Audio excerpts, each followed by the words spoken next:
Les éditions Loubatière publient un récit de la Toulousaine Luce Rostol, qui travaille en Palo et qui est née en Algérie, à Oran. L'Algérie à l'ombre de Maria pourrait n'être qu'un témoignage de plus sur une enfance et des noces de soleil enfui. Il y a bien plus. C'est un hôpital qui donne le décor, un père qui travaille là et qui porte le mystère, une grand-mère espagnole engagée qui sert de modèle, un panthéon singulier, un paradis triste, la lutte des classes, l'exil, de la poésie, la touche d'un peintre, mais des éclats et des tessons. Dites-moi, est-ce que c'est une histoire de pied noir? Non, parce que bon, le terme pied noir, déjà dans ma famille, c'est un terme qui était difficile, on ne pouvait pas se l'approprier. Enfin, je ne suis pas la première à décrire une autre réalité que la caricature. Mais c'est vrai que quand je suis arrivée d'Algérie, enfant, c'était on portait ce poids-là, en fait. Mais chez moi, très vite, dans notre famille, le terme de colon, on avait nous-mêmes beaucoup souffert de la colonisation. Donc Maria raconte, j'ai écrit, je dis qu'elle avait une résistance à apprendre la langue française parce qu'elle considérait que c'était la langue des colons. Donc elle nous avait appris que nous étions nous souffrions des mêmes maux que la population algérienne. Donc c'est un peu dans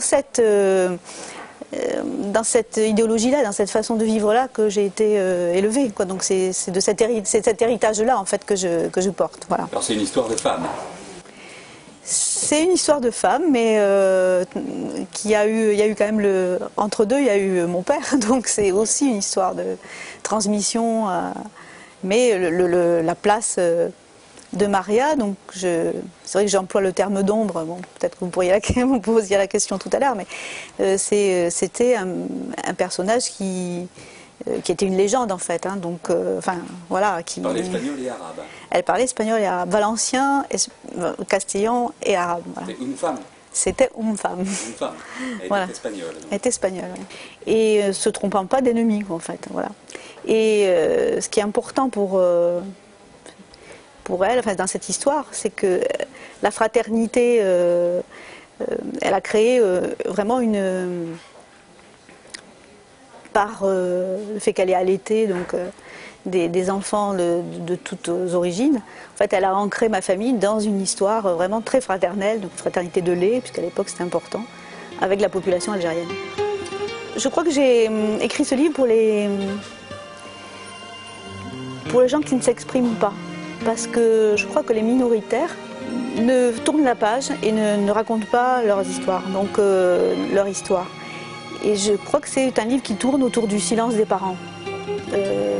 Donc c'est ce silence qui fait un peu fil conducteur.